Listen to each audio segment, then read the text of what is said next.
We're not the product of the environment. We're not the product of the situations that are presented into our lives.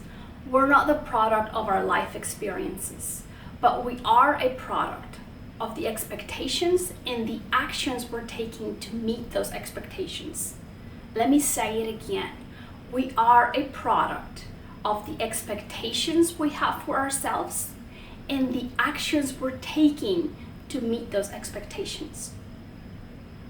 I used to be an illegal immigrant for 5 years.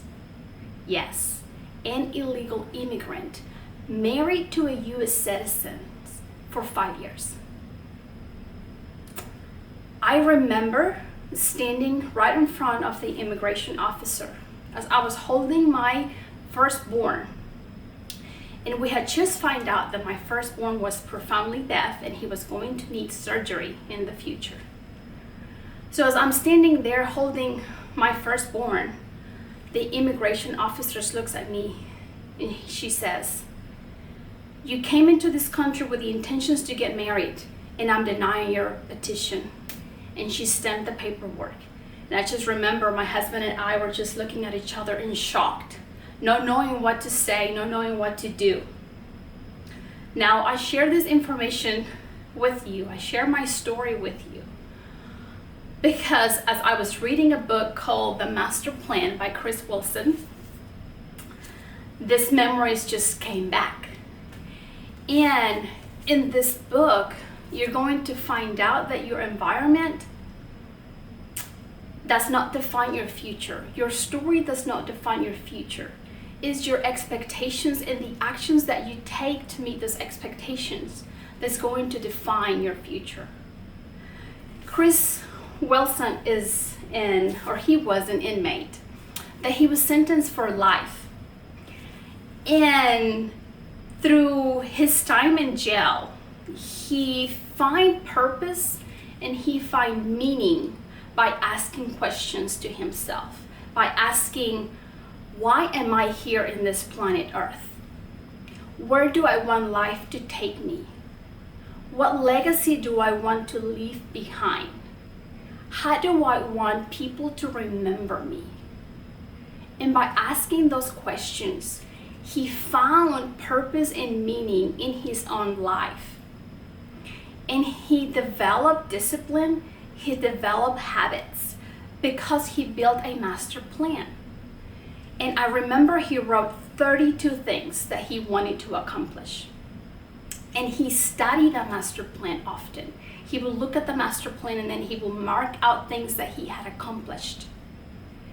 He went from being an inmate that didn't truly care to an inmate that he prepared himself for the future.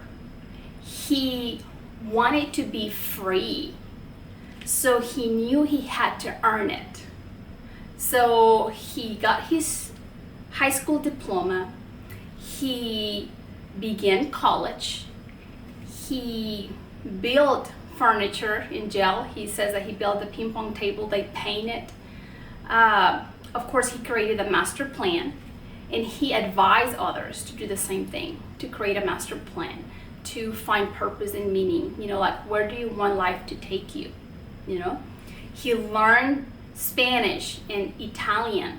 He read several books. He even started a book club in jail. He was a part of the youth advisory board. He started his own business in jail. Of course, he was not allowed to keep all of the profit, but he had a higher salary by doing that. He wanted to be a part of the solution. That's one of the things that I remember, and it spoke to me. It's like, stop complaining and be a part of the solution.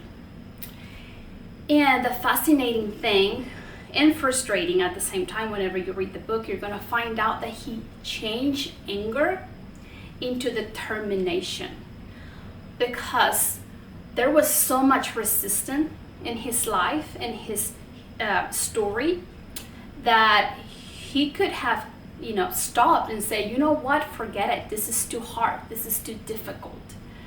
But somehow he had enough determination to be disciplined and to remind himself, to shift his psychology, to recognize each scenario that was about to break him, and then believe in himself and remind himself that he was capable of. And that was very clever, like recognize a situation that's about to break you. That's very clever. So that's what he did. He said he changed his anger for determination. So did not allow him the environment to define him. He was exposed to a system that it was to make him fail. That was the purpose of the system, like for him to fail and not get his freedom back. But, for the grace of his creator, or, that's how I see it. The grace of his creator, he found enough determination to move forward on his master plan. And after 16 years, he was free. But it's easier to say, for me, after 16 years, he was free. No, it's like he went through a really hard situation, a lot of resistance, a lot of opponents that could have made him quit and just walk away. But he knew what he wanted. He knew he wanted a better future for himself. How many of us sometimes we give up? Sometimes we find an excuse and we say, oh, life is too short, bring me that cake. Oh, life is too short. I don't have time, I don't want to work out today or tomorrow. I'm just really exhausted. I don't have time. Life is too short. How many times do we hear or we say those phrases?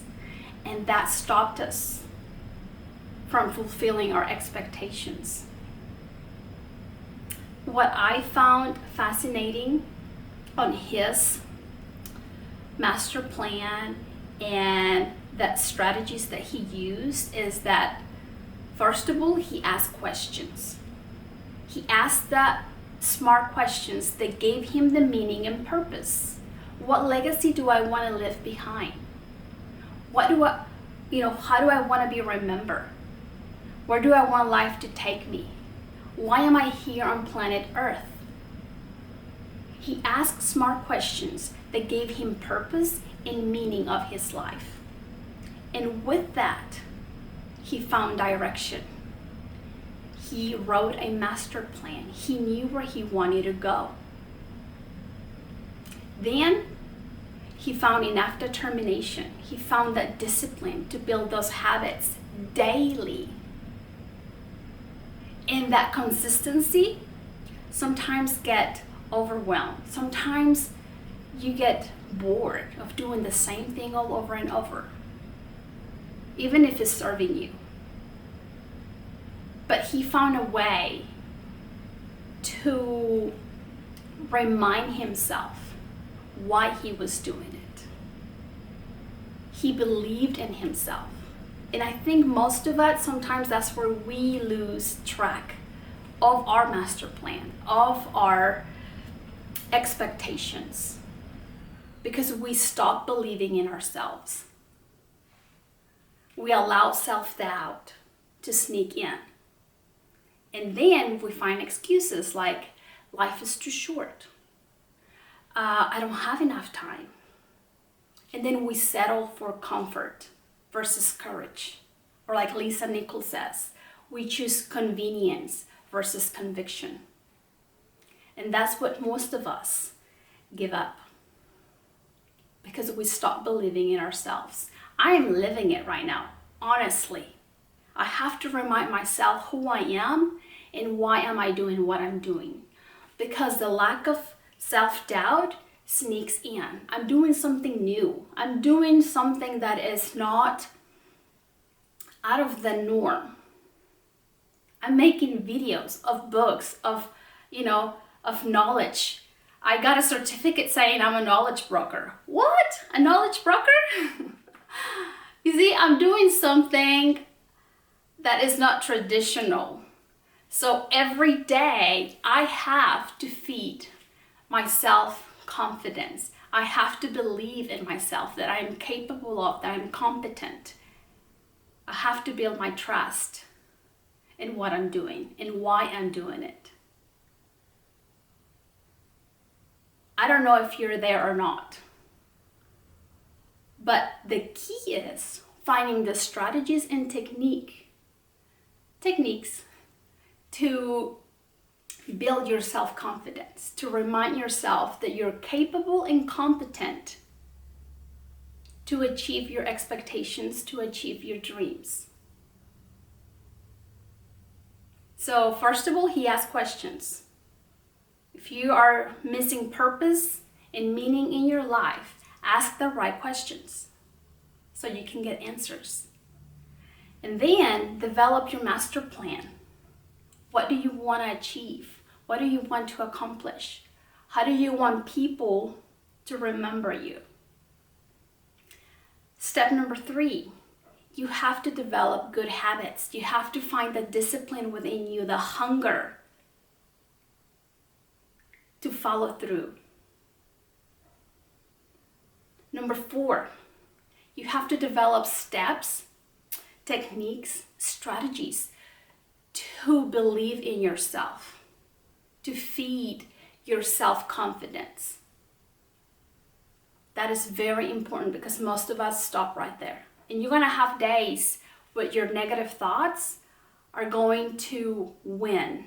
They're going to ask you, what are you doing? What are you doing this for? You're not capable, you're not competent, you've never done this before. There's gonna be times where your negative thoughts, automatic negative thoughts, are going to try to take over. Try the next day. Don't allow your negative thoughts to win.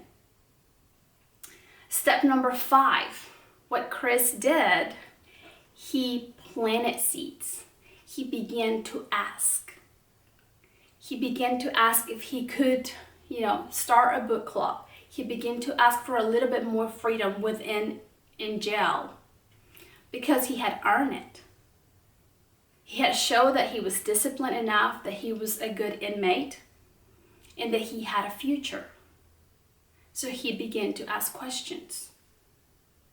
He asked permission to do this, to do that, to start his own business, to help others, to be a part of the solution.